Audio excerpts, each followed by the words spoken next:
Ya ayyuhalladzina amanu idza nudiya lis-salati min yaumil jumu'ah.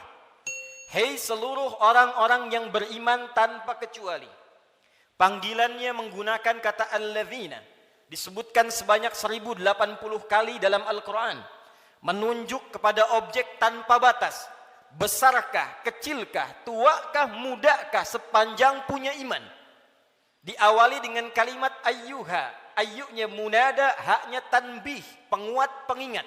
Disebutkan 150 kali dalam Al-Quran. Seakan Allah ingin mengatakan, hei semua orang yang beriman, tanpa kecuali, aku ingatkan kalian semua. Idza nudiya lis-salati min yaumil jumu'ati fas'au ila dzikrillah. Jika sudah tiba ada panggilan untuk menunaikan salat Jumat, maka respon bergegas untuk ingat kepada Allah Subhanahu wa taala. Rumus tafsir mengatakan, jika ada informasi dalam Al-Quran, apakah berupa perintah atau larangan atau sekedar informasi saja, namun dibuka dengan kalimat iman, maka informasi yang disampaikan sekaligus menjadi ukuran tingkat keimanan seorang hamba. Salat, perintahnya dibuka dengan kalimat iman. Al-Baqarah ayat ketiga. Alladzina yu'minuna bil ghaib wa yuqimunas shalah. Sebelum dilakukan salat dibuka dengan iman, maka salat menunjukkan tingkat keimanan seorang hamba. Semakin semangat salatnya, semakin menunjukkan imannya kuat. Semakin malas berkurang kuantitas salatnya, semakin menunjukkan imannya lemah. Jumat dibuka dengan kalimat iman, sekaligus memberikan kesan tingkat keimanan seorang hamba.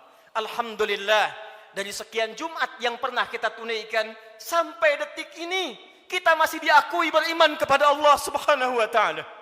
Sampai detik ini kita masih dipanggil oleh Allah Subhanahu wa taala. Karena tidak setiap hamba yang tinggal di muka bumi bisa mendapatkan panggilan iman dari sisi Allah Subhanahu wa taala.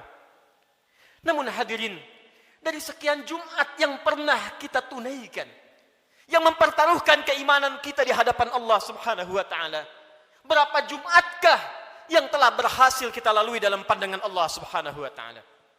Dalam catatan khatib yang sederhana, seorang baligh yang berusia 20 tahun setidaknya telah menunaikan 650 kali Jumat dalam hidupnya. Jika ia berusia 30 tahun, setidaknya ia telah menunaikan 1150 kali Jumat dalam hidupnya. Jika ia berusia 40 tahun, setidaknya ia telah menunaikan Jumat 1650 kali dalam hidupnya. Dari sekian ratus ribu Jumat yang telah kita tunaikan, pertanyaannya, berhasilkah Jumat yang telah kita tunaikan itu? Benarkah Jumat yang telah kita tunaikan dalam pandangan Allah itu? Maka perhatikanlah satu kalimat singkat yang menjadi ukuran keberhasilan Jumat kita dalam pandangan Al-Quran. Fas'au ila dzikrillah.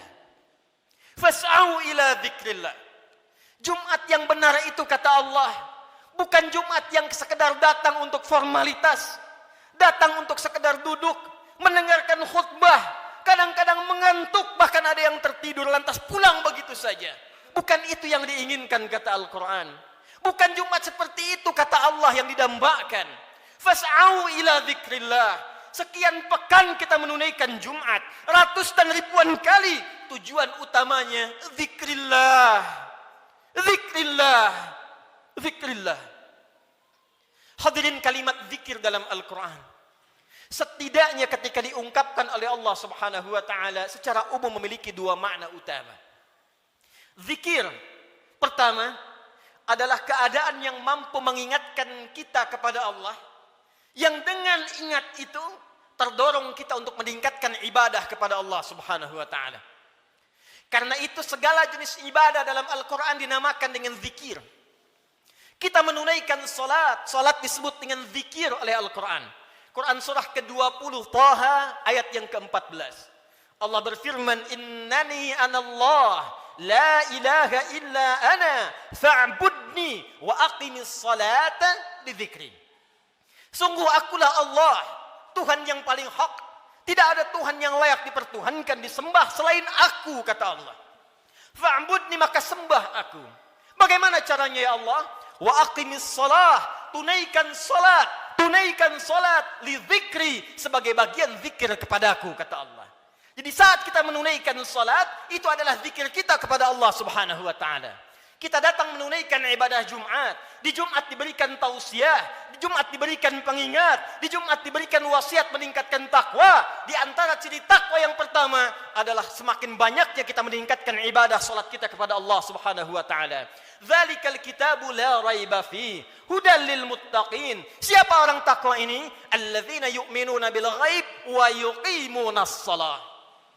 Sampai dengan Jumat ini, dari sekian ratus kali, ribu kali, berapa kuantitas dan kualitas salat kita yang pernah ditingkatkan di hadapan Allah Subhanahu wa taala? Jangan-jangan sampai ribuan kali Jumat, salatnya masih standar-standar saja. Masih yang fardu saja. Tahajud masih belum mampu bangun. Duha belum dikerjakan. Selama hidup gak pernah salat syuruk. Selama hidup kurang rawatib. Tapi cita-citanya berjumpa dengan Allah, bersua dengan Rasulullah SAW. Mana bakal kita di hadapan Allah? Al-Quran disebut dengan zikir. Quran surah ke-54, ayat 17, ayat 22, ayat 32, ayat ke-40.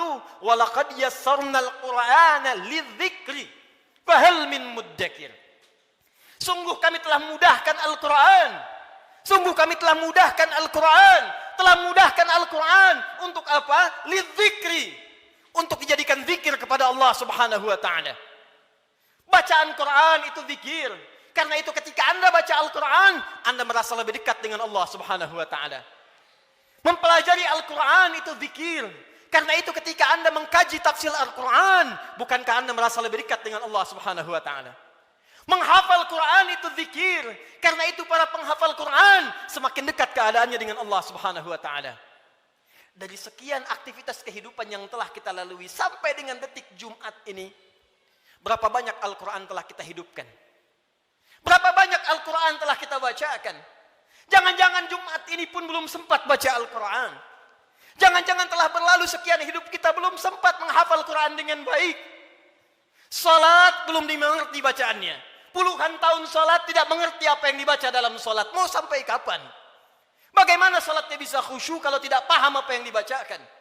Al-Quran belum sempat dipahami. Jangankan menghafal, sudah puluhan tahun untuk baca saja nggak sanggup bacakan dengan baik. Berapa lama lagi waktu yang dibutuhkan? Bukankah hadisnya sahih? At-Tirmidzi nomor hadis 2015 itu. Saat seseorang akan masuk surga, maka perintah pertama yang dimintakan oleh Allah adalah membacakan Al-Quran yang ia biasa bacakan saat di muka bumi. Faqra wartaqi fa inna akhira qiraatika akhiru manzilatika fil jannah. Baca Quran yang biasa engkau bacakan saat di dunia itu. Akhir bacaan Quranmu, itulah kedudukanmu di surga di sisi Allah Subhanahu wa taala.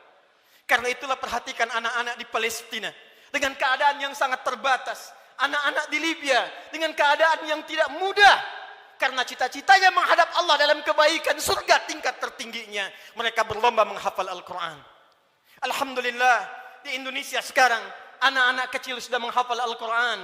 Yang lumpuh otak menghafal Al-Quran. Yang tidak bisa melihat menghafal Al-Quran. Dan kebanyakan mereka masih belum baligh. Anak baligh sebelum waktu salat sudah berjamaah datang ke masjid. Anak belum baligh sudah mulai menghafal Al-Quran. Sudah lancar bacaan Quran. Sudah banyak hafalan Quran. Duhai Anda yang 40 tahun, 50 tahun, 60 tahun. Berapa banyak bekal yang disiapkan untuk menghadap Allah Subhanahu wa ta'ala. Harta yang dikumpulkan selesai sudah. Dengan kematian tuntas. Uang itu tidak berguna lagi. Kendaraan yang dikumpulkan, dipajang, dipamerkan, tidak ada manfaat lagi. Bekal apa yang kita bawa menghadap pada Allah Subhanahu wa ta'ala? Zikir kita, amal soleh kita. Apa yang Anda gunakan dengan uang itu? Infak, itulah zikir kepada Allah Subhanahu wa ta'ala. Salat, kendaraan yang mengantarkan Anda untuk Jumat, untuk ta'lim, untuk mendekat kepada Allah, bekerja beramal soleh, itulah zikir kita di hadapan Allah Subhanahu wa ta'ala. Sampai dengan detik Jumat ini, berapa banyak aset yang telah Allah titipkan kepada kita digunakan untuk zikir kepada Allah Subhanahu wa ta'ala.